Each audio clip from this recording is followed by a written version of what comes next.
Good morning, everybody, and welcome to Living Astrology with Janet Hickox. Grab your cup of coffee or your tea, sit back, and let's chat about what is happening up in the stars above, both for today and looking ahead down the week. It's really good to be here with all of you this morning, and it's so good to have our Tom back from his revolutionary adventure of the last week or so. We've missed you, Tom, and it's good to see you out there this morning.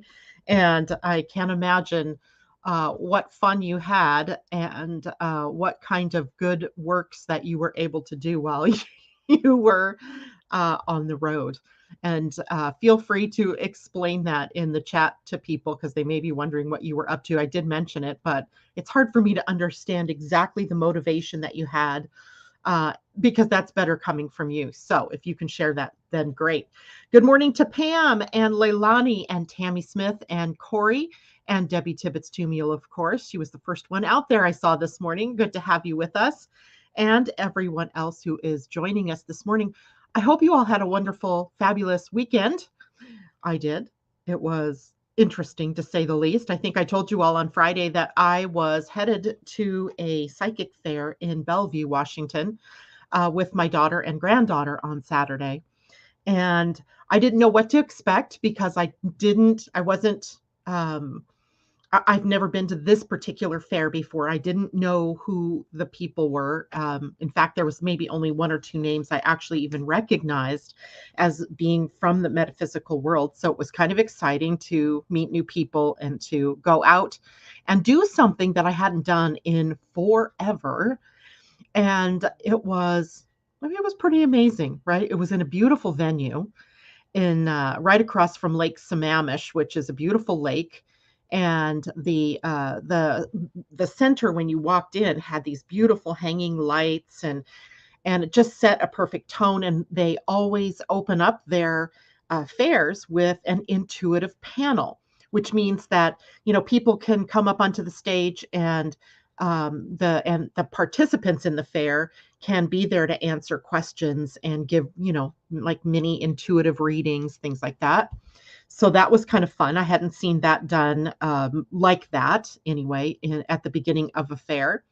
And it gave us a chance to see who some of the participants would be and who we maybe had an affinity for.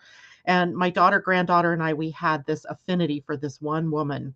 And we just knew that she was someone that we needed to go talk to. So shout out to Miss Nicole of Bougie Botanica, as she turned out to be quite the lively reader, and we had a blast getting to know her a bit. So loads of fun there.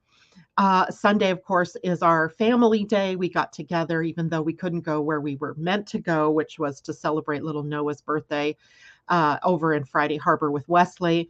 But we got together anyway and had brunch, hung out with little Y guy, and got to see a lot of the family and the kids. It was great. Good food, good family fun. And then the girls and I, we all sat around the table and pulled cards for one another. I shouldn't just say the girls and I, because Terry also participates in those kinds of things. And so we had fun doing readings for one another. So it was a really metaphysical sort of weekend, and we had a great time doing it.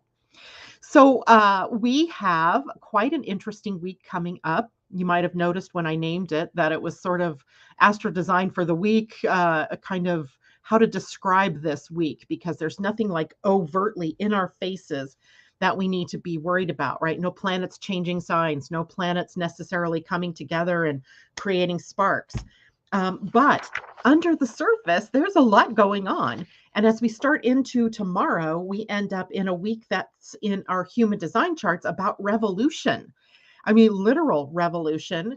And how's that going to play out, right? Because we've all been through some of these big changes, or we've been through a values reorganization in our lives. We've maybe had, during the retrograde of both Venus and Mercury, we've had some time to really reevaluate who we are, what we want, where are we going, what's working, what's not working. And now we have probably some clear indicators, unless, of course, you are totally blinded to it or you don't want to see it.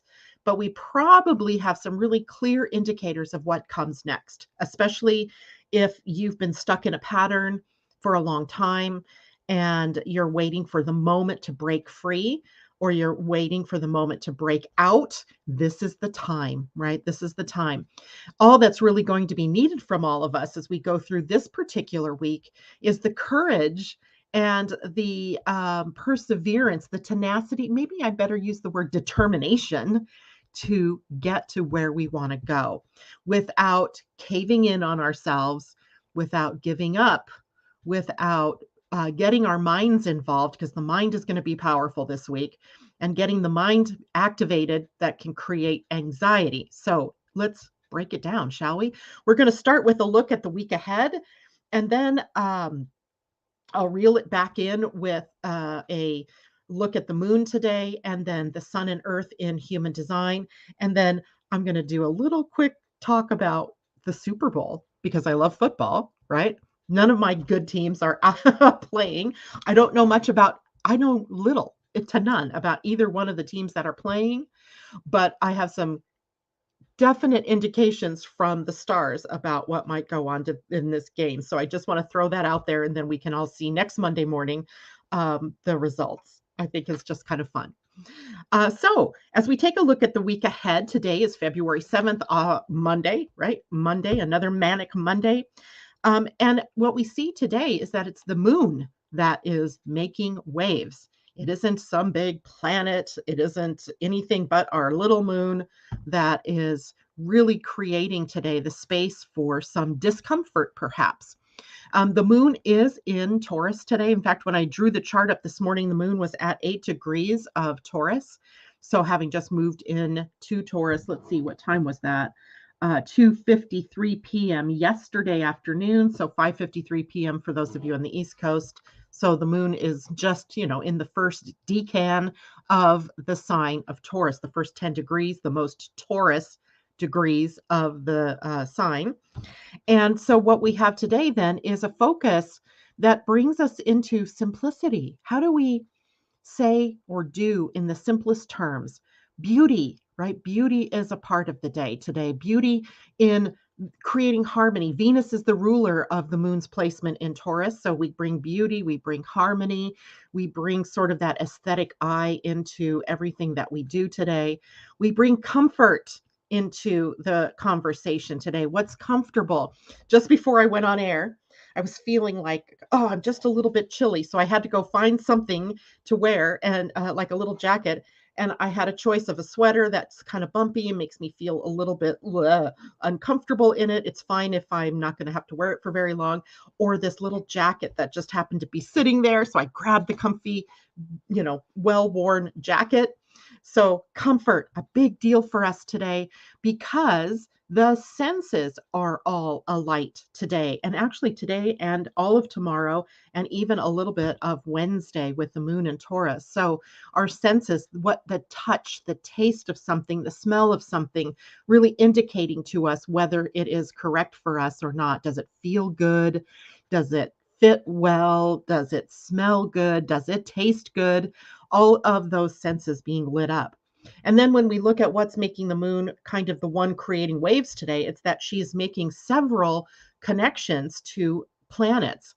A sextile to Jupiter that's in Pisces. A sextile is a 60-degree relationship between the moon and Jupiter in this case.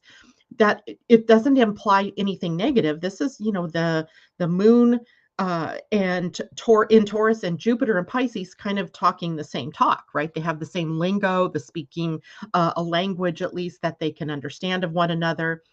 There's a trine from the moon to Mars. So our emotions may be a little easy to run away with us with Mars. A trine is usually a pretty good flow and an ease of the transiting energies.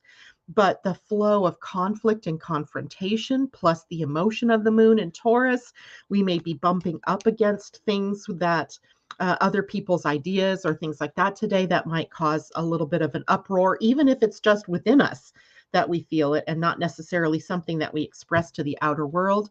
Of course, if the moon is in Taurus, then we know she's going to come into a conjunction with Uranus.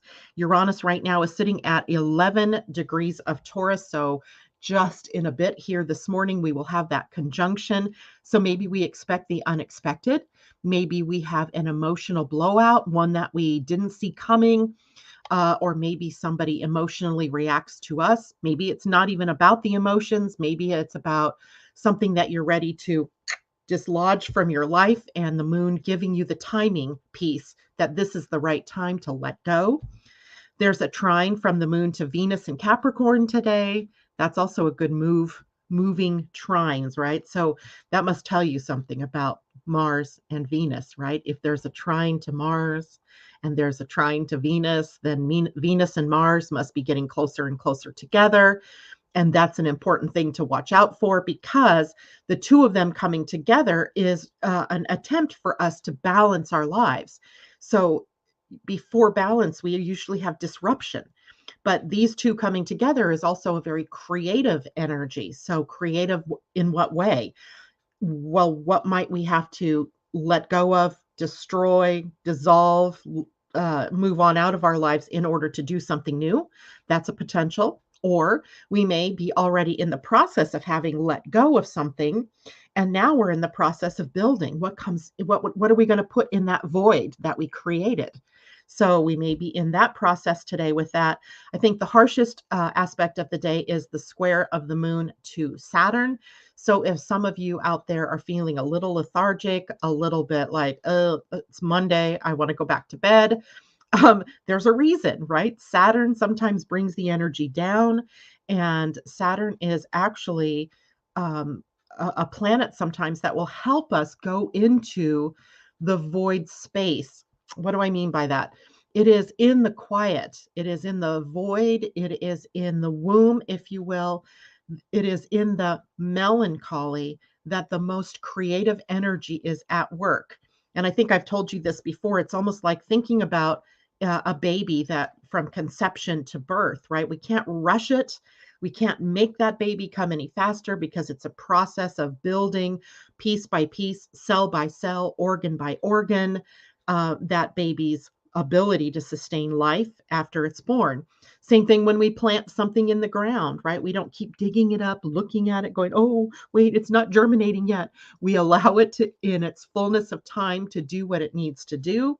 So the moon and Saturn might be taking us on that journey within ourselves to see where it is that we might be trying to jump the gun, and maybe where we need to allow things to just sort of settle a little bit, or to determine the next step in the building of a dream, of a business, of a family, of a relationship, of a financial idea, whatever it is, right? So we have a possibility that at least later in the day, this square to Saturn might bring us into that lower place.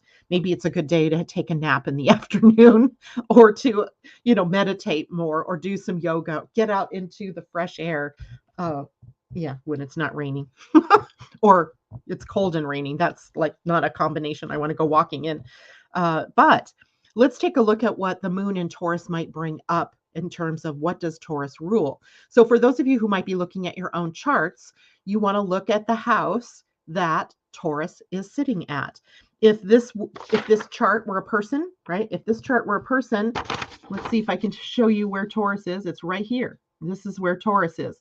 It looks very much like the bull's face, right? The horns, the face, right? So if you can find that symbol, find that house, if this chart were a person, Taurus is sitting in the fourth house. So everything that we're going to talk about, and that is about Taurus, the moon in Taurus, is going to be aimed for this, if this were a person, at their fourth house of home and family, and the roots or foundation of something, right? So look at your own chart and look at what the house rules. I did put up a post, or a link to a post on my website for everybody about the houses. So you can go to my website, www.living-astrology.com. The very first tab is, if you drop that down, you'll see the blog posts there, or you can just look on Facebook. And you'll find the link and you can follow the link, and then you'll have the idea of where all the houses are and kind of brief little description about what's about that house. So we have a focus today and tomorrow and a little bit of the next day on resources. Taurus in the natural zodiac wheel rules the second house of money or earned income, resources that you have that you can bring to bear. So money, time, energy, things, right? If I have a sheaf of paper that, and you find yourself out of paper, the resource then becomes the paper, and I can share with you the paper, right? So resources aren't just money, but they're things as well, and feelings and everything, right? Our energy is our resource. Possessions are also a part of this. So what, maybe it's a good day to look at what possessions you need or don't need anymore, right? Making room for something more important. And this is also taking us on a journey of the things we value, what we value. Now, if we were to equate this to, if this chart, a fourth house might look at what we value in terms of our family. Maybe there's been a family crisis of sorts, and you have to really look at how do we come together? How do we use each other in the family as our source, our resource for strength, for courage, for stamina, for helping one another through something. And the fourth house is also about the roots that we're putting down. If you're starting something new and you happen to have Taurus sitting on your fourth house, then you have a perfect time period to make sure that what you're building stands on a solid foundation. So we'll kind of try to relate some of these things to the house that we looked at this morning. The physical senses all come through the sign of Taurus, right? That's very sensual. So we have taste, we have touch, we have smell, we have the sight, which we're very used to sight. We use our eyes. But did you know that some of these other senses that you have are like on fire today, right? So maybe you can use those senses that you don't normally use to discern something that's more correct for you. Much like I did this morning, going, no, I cannot think about wearing that sweater because of the nubbiness of it. I need something smoother, something more comfy. So using the senses that we don't always use as a way to discern what's correct for you or not. Sensuality just meaning that all of the senses light up and we are more interested in how things feel or how they look or how they set a tone for us, even in a conversation. Comfy pillows, maybe the lighting a candle or putting on your diffuser, changing the scent. If you don't if the smell doesn't smell good, then change the scent that you normally have in your candles or that you're normally burning in your incense, that kind of thing. So being very aware about the senses.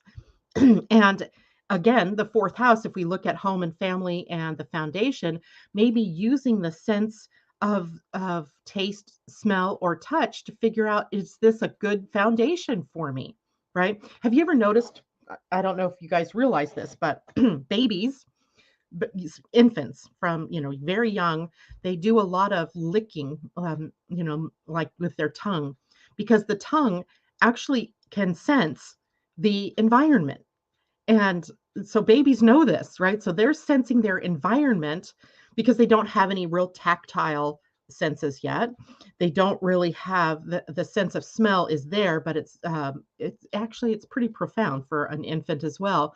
But they're often using their tongue to sense the energy around them. So we have the ability to do that as well, sensing energy through taste, through smell, through touch. And then when we look at Taurus energy, we're also looking at what brings us enjoyment. So our earthly delights, if you will. So appreciation and gratitude, a great energy here. Today is a great day to look at what you are grateful for and name them. I am so grateful for my Gemini cup because it holds some really interesting Yemeni coffee that I got at this fair the other day. And oh my gosh, yum, right? So appreciation for even the small little things of the taste of the coffee, the feel of the cup, the color and how the color sparks you or doesn't spark you. The simple life, right? Taurus loves the simple life. It doesn't have to be jazzy and complex. It can be just something simple, something that feels good to you, right? nature's delights.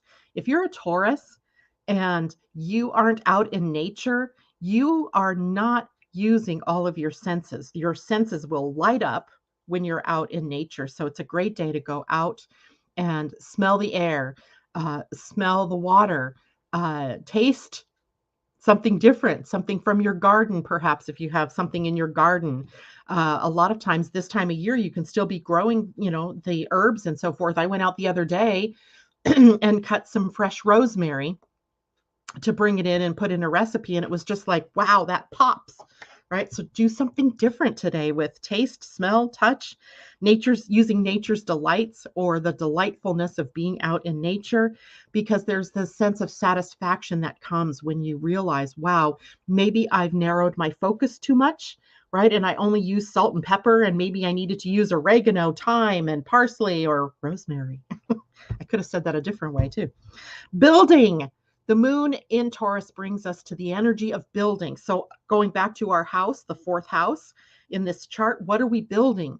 And if we're building something, whether it's a business, a family, a financial idea that's spurring us on, it is building a better body. There has to be a foundation, right? So a solid ground. And then using persistence and tenacity and determination and perseverance to take a step-by-step approach in building.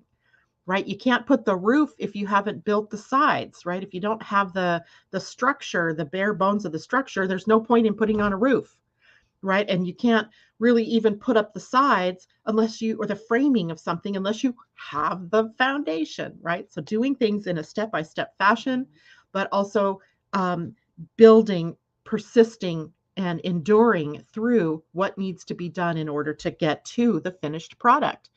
And then we have other qualities like reliability and patience. I'm not saying that Tauruses are particularly patient, but they can be. And they can be patiently waiting for something. They can be patiently doing something, and they can become dependable. They're trustworthy. They're steadfast. It's an earth sign. So it's grounded energy. If we look at our fourth house again in the chart, if this is where you happen to have Taurus in your chart, then what are you building in your family or in a family tradition or in your genealogical line, in your home, that actually needs your time and persistence, right? A step-by-step progression in order to build it properly. The second house, Taurus, all has to do with self-worth and self-acceptance. So we also have some part of ourselves that is needing to look at our value and our self-worth and setting appropriate boundaries. Heather, if you're out there listening this morning, every psychic she talked to, every card that was drawn for her, even yesterday when we were as a family drawing cards, were all somewhat about boundaries. And we're like, did you get the message yet? So boundaries, setting appropriate boundaries. Let me put that word in there, appropriate, because sometimes we set too strong of a boundary. I used to have a friend who was very stringent in her boundaries and unyielding. And that's not what we're aiming for. We're not aiming for unyielding boundaries. We're looking for the appropriate boundary. So an appropriate boundary is one that if circumstances arise that require flexibility, that you can color a little bit outside that line, rising to the need of that moment and not being so inflexible, right? When we get to the shadow part of Taurus, it's all about inflexibility. So we don't want that inflexibility. We want strong values, and we want to have a set of boundaries, right, that are appropriate.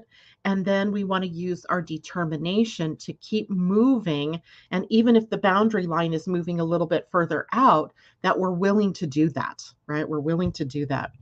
The lower energies, the lower frequency energies here are about inflexibility, of course, stubbornness. Now, stubborn attachment. Let's use it that way. I've had many people tell me how stubborn I am. And I feel that, but I feel like my stubbornness is my determination to do things my way, right? My way. And that's an important distinction, I think. There are times I dig in my heels. I'm not a Taurus, by the way, but I have a very powerful Taurus because I have Venus in Taurus. And I do things that I feel are right my way. And sometimes that turns into a stubborn attachment to doing it a specific way when there might be an easier way to do it, right? So we got to look at our stubborn attachment to how we do things in our lives, how we show up in our lives, and maybe sometimes we need to release our stubborn attachment. Resistance to change. Taurus is earth, and it is fixed earth, which means it's steadfast and it's loyal and it's got its, dependability factor going on. But that very dependability, that very comfort zone sort of feeling is also where Taurus can sometimes resist change. So where in your life are you resisting change? Where are you not looking ahead and going, maybe I might need to do something a little bit different, right? So be willing to do change. That's going to be another big theme that you're going to see in the week as we go ahead here. How funny. And then possessiveness, right? Possessiveness, dogmatic opinions, right? Dogma is a difficult struggle for Taurus. And it can be, dogma isn't just about your religious beliefs, but you take a look at all of your beliefs, right? Have you turned a simple belief into a dogma and then refuse to yield to anybody else's ideas, right? Or are unable to. And then that dogma leading you into stagnation, where there's a need to move out of the comfort zone, but an inability to move out of the comfort zone. And that can also show up as stubbornness, right? Stubbornness. So we have an interesting moon today with a lot of different characteristics that could be popping up for us throughout the next days ahead, Monday, Tuesday, and into a little bit of Wednesday. Although I would say that by Wednesday, that's probably something that we're passing on in favor of Gemini energy, which is more mutable. And maybe today, tomorrow, we can really get a good read on where maybe are we a little too stuck. And where are we needing to maybe inject a little bit of flexibility into our lives? Okay, so I'm going to go back to some of the comments. Let's see here. Natasha, good morning. Please pray for the students, teachers, police, nurses, and others who are in the front line of those learning how to do better. Definitely. Good morning, Tanya Hardiman. Taurus is my 12th house. So for you, Tanya, the 12th house might be places where you're stuck, but it's hidden from you, right? There might be hidden self-sabotage, hidden beliefs, hidden unconscious patterns that have developed not only from this lifetime, but likely even other lifetimes that are brought to bear in this lifetime. And so it might be a really good time for you to notice that you have a key around your neck that can unlock the secrets that you are holding back from yourself, right? So be willing to do a dive into the unconscious mind. What are you unconsciously blocking yourself from? What kind of self-sabotaging maneuvers do you do when you are aimed at a goal? We all do it. We all have a 12th house. But with 12th house Taurus, then there may be this, there's the probability that there's something hidden from you that you've yet to find because maybe you haven't dived deep enough. So this is your opportunity to do that. J-Lo says, interesting. All this is making so much sense. I have been bumping heads with my Scorpio daughter, and now I can see it is not her. Energetics comes from above and has to do with me. Love it. Love it. That's actually a really good thing to understand because remember, Taurus has an opposite sign, and that opposite sign is Scorpio. And we're all discovering this because the nodal axis has shifted to Taurus and Scorpio. So we're all facing the shadows of both Scorpio and Taurus, right? So the shadows of inflexibility, stubborn attachment, resistance to change, possessiveness, dogmatic opinions, stagnation, all that we're facing individually, but we're also facing the Scorpio shadows that are about the rigidity, the not able to release baggage, old grievances, old emotions, holding on intensely to something. Right? There's passion in Scorpio, and maybe we can bring some of the passion of Scorpio into our Taurus pursuits, right? What am I passionate about? And I want more of that, right? So That's a good point to bring up. Hello there, Ursula. It's good to see you. Corey says, go Bengals. And Christine calls it the puppy bowl. That's funny. I love it. I love it. So let's see. Other comments that I might have missed here. Um, Janet, on my end, you have a black screen. Blank screen? Wow. So maybe something going on it with your own, maybe your camera. I don't know. I don't know, Ursula. Hopefully you fixed that. So other people are saying they see me, so it's not on my end. Good. Gayla, I am working in an old 16th century building and I feel there are many souls wandering around. Could you draw a card for me and give me some guidance? I want them to know I am a friend. I will do that. And I actually have a really good deck that we can use for that. I'm not going to do it right this second, Gayla, but we'll use the messages from heaven deck and pull a card for that. All right, and see what message maybe you can either impart to them or that they're trying to impart to you. Okay, so going on, Taurus 12th house with Chiron. Is that why I only like nature from the comfort of an enclosed space? Maybe it would be a good time to go out and just sit on a rock, right? I don't know where you live, Tanya. I live on an island, so I actually could hike down to the beach and sit on a rock, but there might be rivers or creeks or a park that has that kind of atmosphere where you can be a little more contained without having to go camping in the wild blue yonder. Nature is just taking a walk, right? Just to be listening to the birds, listening to the sound of the nature that is around you. And it might be that if you're in a city, you have to maybe make it to a park or some more wild space around you. But it's a good day to try to connect to that. Pam Zaruba, both second natal Taurus and fourth empty. Can you touch on empty houses? Absolutely. That's a great question. It's not empty today, is it? Right? It's not empty today. It's not empty at all because you have the moon now in Taurus and Uranus in Taurus. So they're stirring up the energy of an empty house or what seems to be empty. But Taurus has a ruling planet. So in an empty house, we can look at the planet that rules the sign and where is that planet in your natal chart. So Venus being the ruler of Taurus, look and find what sign she is in and what house she is in. And that can give you some more insight into how a moon transit through Taurus can trigger you. There's also Uranus now in Taurus. So you might have to do the same thing. If there's nothing in Taurus by birth, then you have to go to the ruling planet Venus and look at where she is by sign, where is she by house, and what other planets might be around your Venus that are coloring the whole picture. So it's this exact sort of nature of astrology that makes it difficult to just read a column that says, oh, Taurus today, this is this, because there's so many moving parts, right? But to simplify it, because that we're in Taurus, let's simplify it.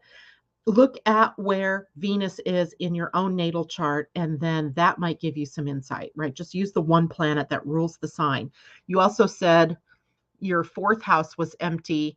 So if you have Taurus on your second house, then you must have Cancer on your fourth house. So the moon rules Cancer. So you might look to where is your natal moon?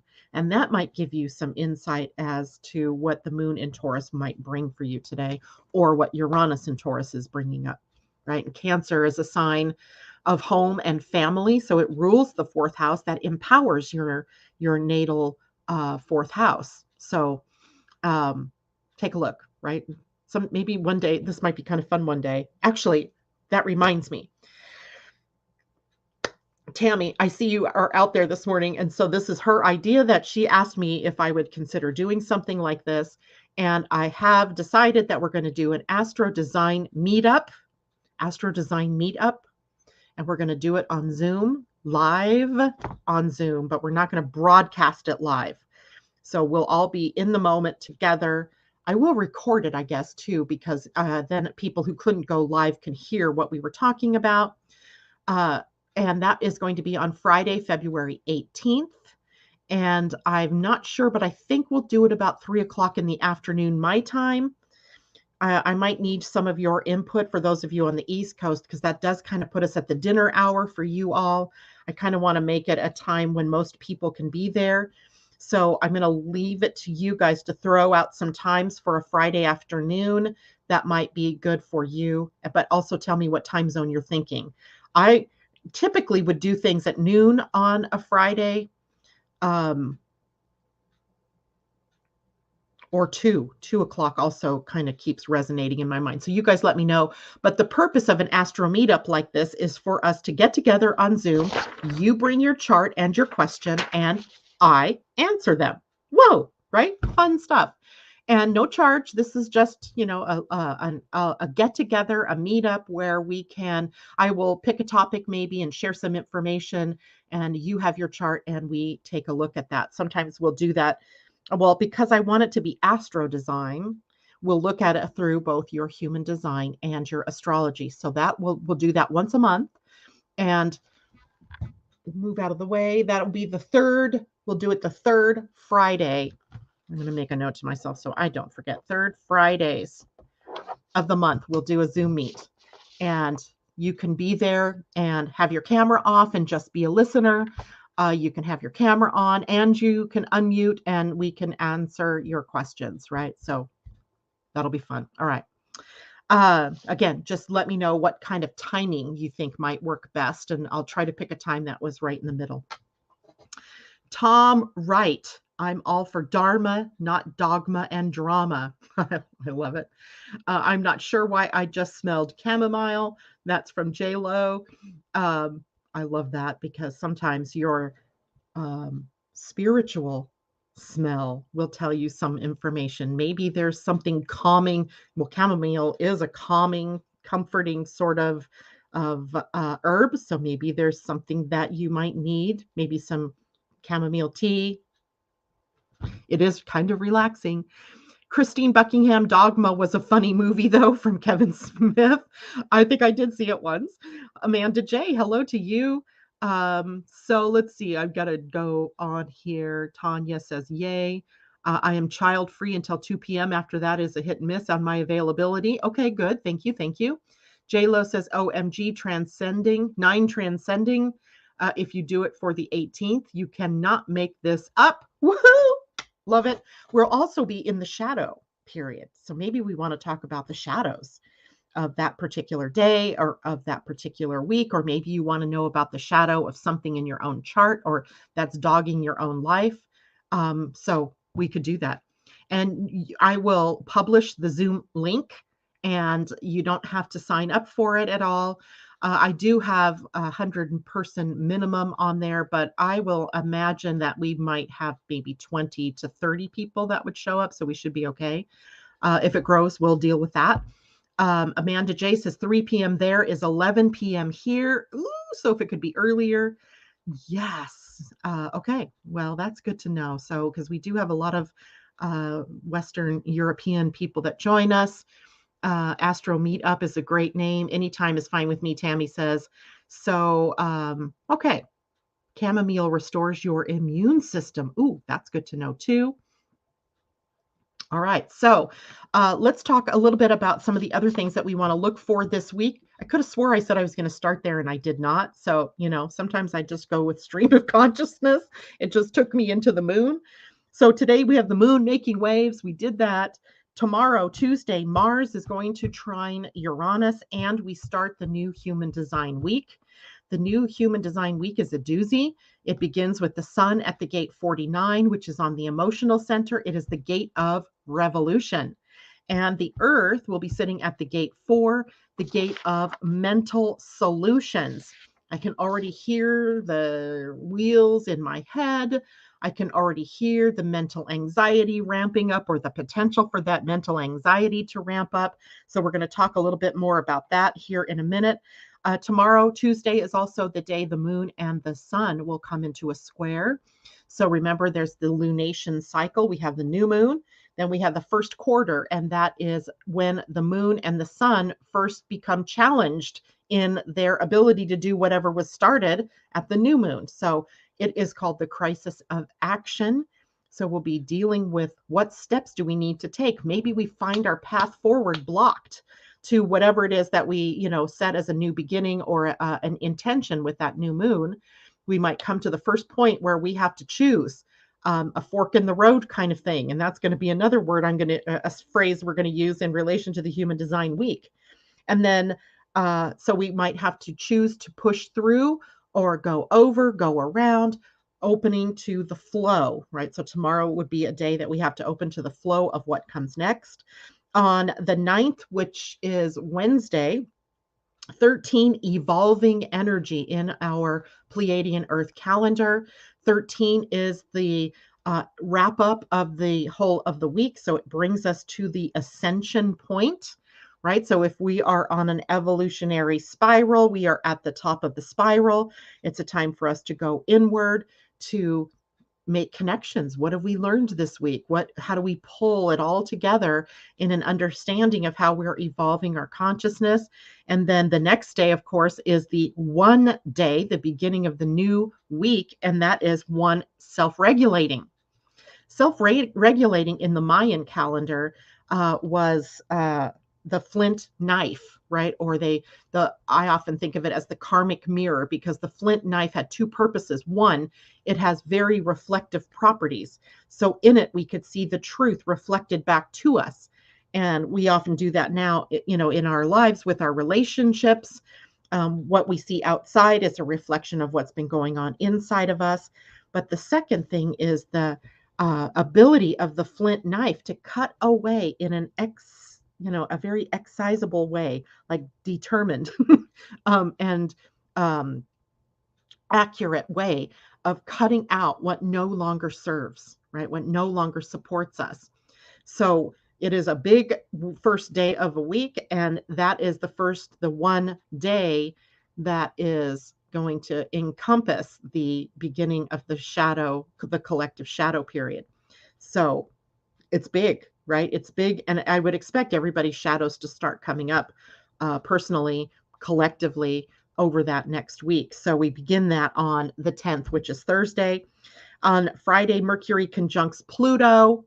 Woo, right? We've already done this once. We had Mercury in retrograde. First, Mercury did it in direct, then he retrograded back over Pluto, and now he's back to forward motion, going back over it. There is a powerful revolution going on within the mind and within the things that we communicate, the things that we say.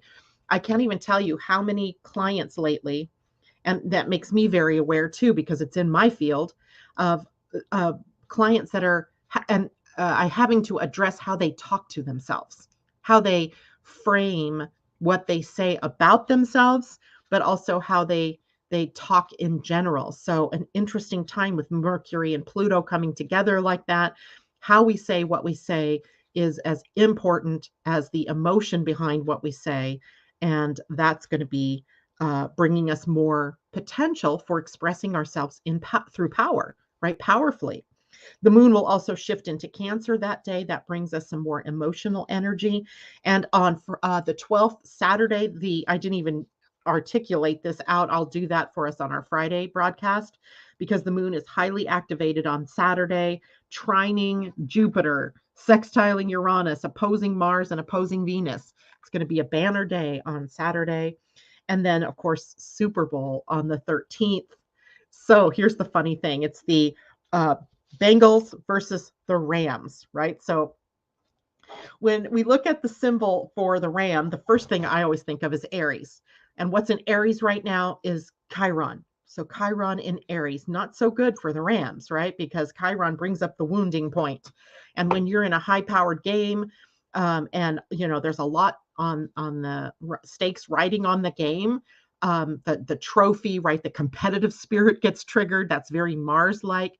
So I would say there's a lot of competitive energy on the side of the Rams, but also the potential for wounds, maybe injuries, maybe holes in their defenses or holes in their offense that then the other team can take advantage of. That's one thing. On the other side, with the Bengals, this is the year of the tiger, right? We just entered into the year of the tiger, and it's a lucky sign. So do the Bengals have luck on their side, right? Do they have luck on their side?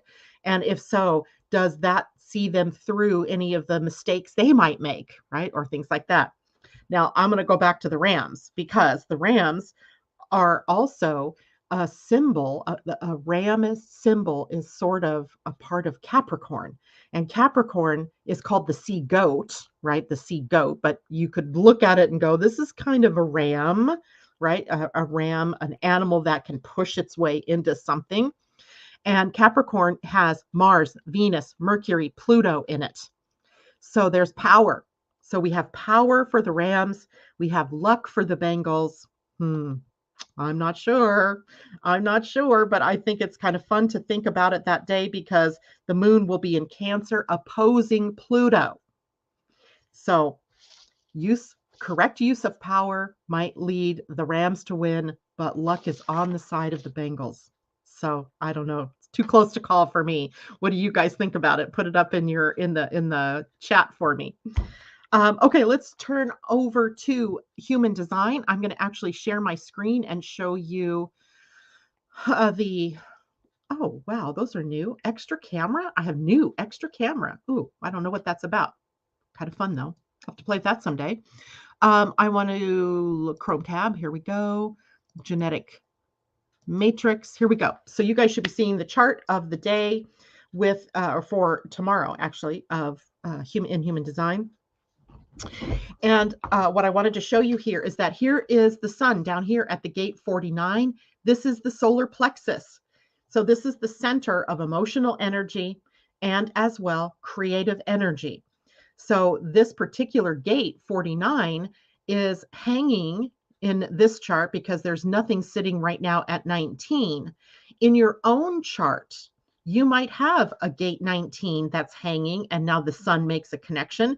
And now you have this whole channel of revolutionary energy in your chart activated.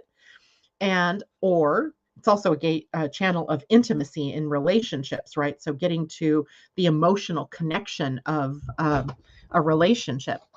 And if you have that whole channel already, this just kind of adds some more energy to it. But the sun at the gate 49 is in revolution. We're feeling it's time to change or to enact a renewal or to revolt even. I often will start to feel these energies before they start. And on Saturday, or was it Friday, I read an article about something and I just felt this revolt energy coming up. Like I just wanted to just throw over all of the safety precautions that we've had with COVID. I wanted to just be free of mask, free of worrying about, is anybody infected with it and how it keeps, messing up our lives and our things that we're doing. So there was just this part of me that just wanted to rise up and say, screw it all, I'm done. And I'm going to go back to my life doing things I want to do, when I want to do them, how I want to do them, dressing how I want to. It was kind of a funny energy and it was very short-lived. Thankfully, I didn't have time to take action on any of it.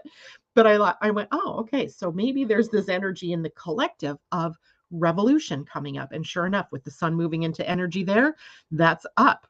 And it is a call for us to move ahead with the times. So if we've been lagging behind, it's time for us to catch up and move forward, right? To break free from the old established ways, to break free from our old patterns, our old habits. It is a gate of transformation and it can be abrupt at times. It has that sort of Uranus feel to it because it's emotionally driven.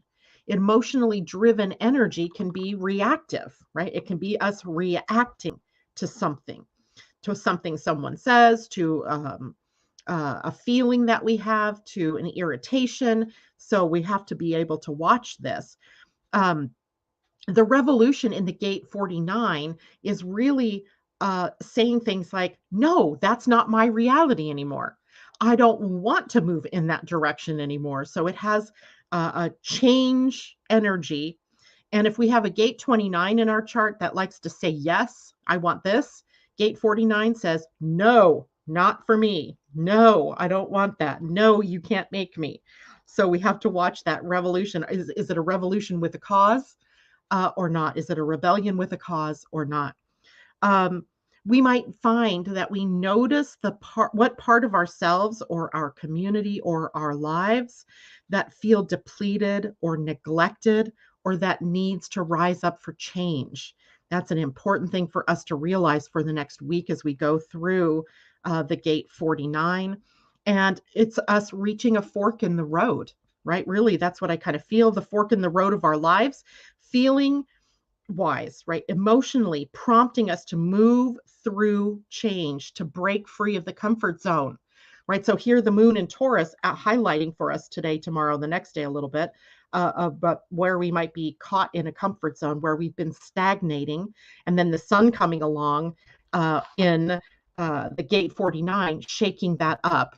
And the one thing I know that we need to watch out for is the gate 49 can have that revolution but without the cause. So be careful about that. And it can also be sort of black or white, not very much in between, right? We're tired of this. We, grab our pitchforks and we start moving with mob mentality. That's not what we want, right? We want to be able to move forward courageously, but also taking the steps we need to create that change.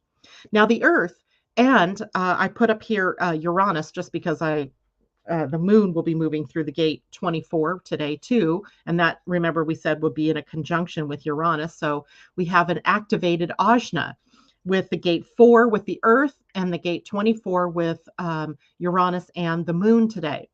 So if we look at the gate 4 first, this is called the gate of mental solutions. It is a Mr. or Ms. Fix-It gate. Right? I have this gate defined in my own chart. I love to be able to fix people's problems and sometimes find solutions for you for your problems, right? So all of us are going to be looking at the mental solutions to problems, but sometimes we find solutions to problems that don't exist, right? Maybe we weren't listening very clearly to what the problem was or is. And so we find some other thing that we're trying to solve that isn't really the thing that needs to have the solution. But this is called the puzzle solver gate, right? We love to find solutions to whether it's a crisis or a problem, a puzzle, right? No wonder I love detective dramas. No wonder I love to read mystery novels. All of this is about finding solutions to a problem, but that can lead to over mental stimulation or overstimulation of the mental body, the mind, and that can lead us to anxiety. So we're going to want to watch that this week, that we don't get our minds moving over and over and over on the same problem, right? Getting caught up, that anxiety, because we have over mental stimulation. So we might need to put ourselves in a bathtub. We might need to put ourselves outside in nature. We might need to do something with the physical senses that can break the mind's control over us. Be careful of this other thing, that you might suddenly feel like you have an answer for everything, but it's not necessarily the right answer. So be aware, right? Be using your type and your strategy to answer the big questions of your own personal lives, and use discernment if you're in a situation with someone coming to you for advice, discerning whether they're asking for your help in finding a solution or are they just getting something off their minds, right? Don't jump in and be the Mr. or Mrs. Fix-It that, sets about to solve that problem for them unless they truly ask you for help to solve the problem, because maybe they just want you to hear them out. Maybe they just need the sounding board energy. So we want to watch out for that. The moon today will hit up gate 24 with Uranus, and the gate 24 is primarily about changing the story, finding the blessings in everything, right? Finding the blessings in everything. Even if it's a crisis that develops, what's the underlying blessing that may be hard to see on the superficial side of things, but stick with it, looking, for the blessing in it, being grateful for all of your experiences and leaving it to be open to the appreciation of the universe and being appreciated and appreciating others. And then as well, the moon will hit 27 today, which is the gate of nurturing. So here is a gate that it says it's time for you to take care of yourself, to take care of your own needs, to feed yourself, to do the things that support you, that are the most loving things that you can do for you. So the moon bringing us through some gates of senses, in terms of what feels good to you, but also what is the most nurturing thing you can do. And in that nurturing, then you have more energy for helping others or sharing and nurturing others. So interesting human design week ahead for us, as well as the day with the moon in those particular gates. So hopefully that's helpful. Now, I think it was Gayla that asked us to draw a card for her that would help her understand maybe some of the messages in the old building that she is in. It's a communication card. It says love and guidance from the other side of life. So this is a deck by Jackie Newcomb, who's also written several books on different experiences and messages that people receive, different ways that messages come to us from the other side. So this will be, ooh, these want to fly. Okay, so for Gayla, oh, your intuition is strong. We are reaching out to help. Here's the card. And I love the cards all have these little magical stars on them, right? So here's the card. Your intuition is strong. We are reaching out to help. So they seem like maybe helpful spirits and not real negative ones. And let's see if we can find out more. What card number this was is 7. So it's a high spiritual card. And it says, your own natural psychic ability is spot on at this time. You are being supported from the other side and are aware of that connection. Continue to listen to that inner voice. It is serving you well at this time. I like that. And I think also then your intuition could also tell you, tune you in to what voices not to listen to, right?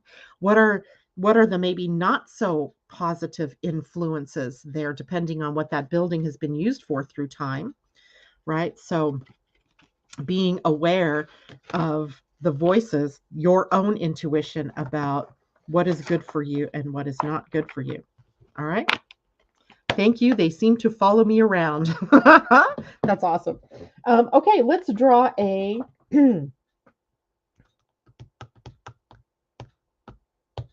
let's draw an animal card.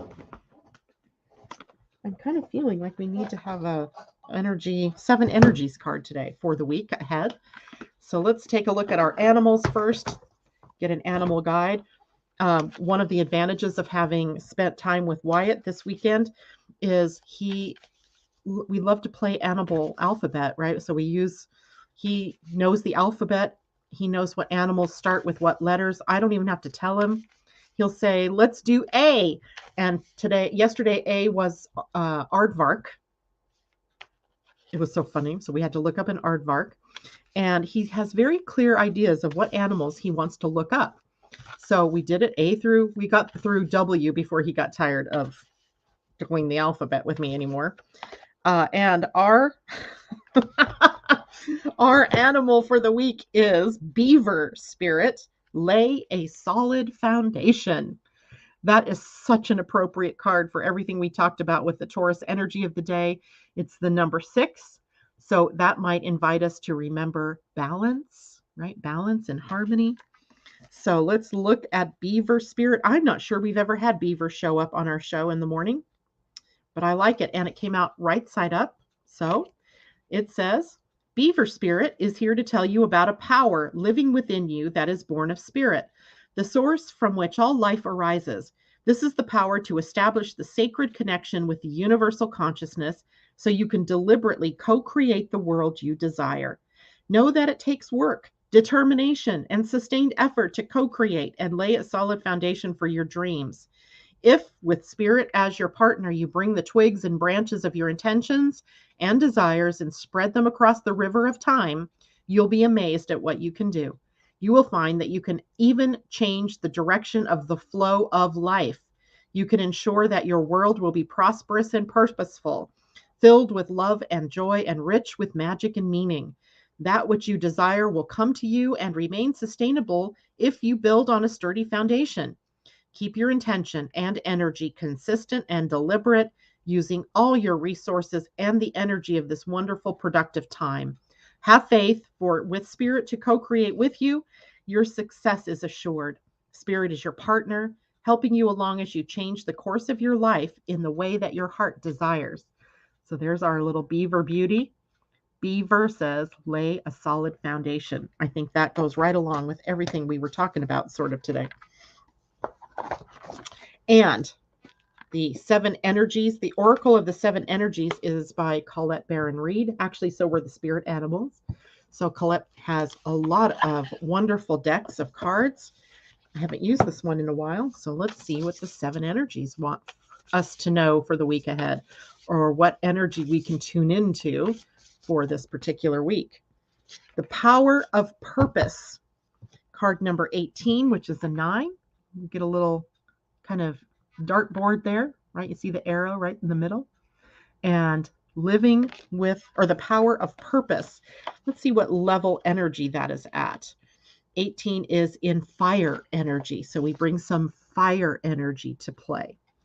And card 18 says the key concepts of the card: individuation, seeing your unique place in the world, a clear sense of authentic purpose, healthy self-esteem, that goes with Taurus energy too, letting go of conditioning, celebrating your uniqueness, you be you. There comes a time when you realize that you are destined for something that is yours and yours alone. The catalyst might be an experience with a special person, a path you choose, or something you feel called to do. You'll discover it's not necessarily what you thought it would be and has nothing to do with what everyone else wants or seems to want. An uncanny conviction takes hold from somewhere deep and true. You feel a sense of power arising from a true sense of self, accompanied by a need for action, a commitment to explore something, or a purposeful choice. Right now, you're invited to step into a new, empowered sense of authentic purpose, bolstered by a healthy dose of self-esteem. You're called to release your old conditioning. There's no need to be self-conscious or act a certain way to please others, which can sometimes take you in a direction you don't want to go anyway. The discipline and will to evolve are yours by nature. This process doesn't have to be a struggle. You cannot fail if you immerse yourself fully in what is in front of you now. You are exactly where you are supposed to be. You never have to seek your purpose or wonder what it is. Just keep removing the blocks to your essential self, and your purpose will find you. It's that easy. What a wonderful thing to know. I love it. The power of purpose and Beaver. Power of purpose and Beaver. Laying a foundation, finding a purpose. All right. Let's see. Smudging can also be done with sound. Oh, yes. I love that idea. Thanks, Janet. Take care. Have a great week. Oh, by the way, everybody, I will post a little bit later today. I'll go back and look at comments for the time for our AstroDesign meetup. And take care. Have a great week ahead. Make it a great week ahead. Nothing on Wednesday this week, so I won't be on air unless something comes up. And I will see you on Friday. Take care, everybody. Bye for now.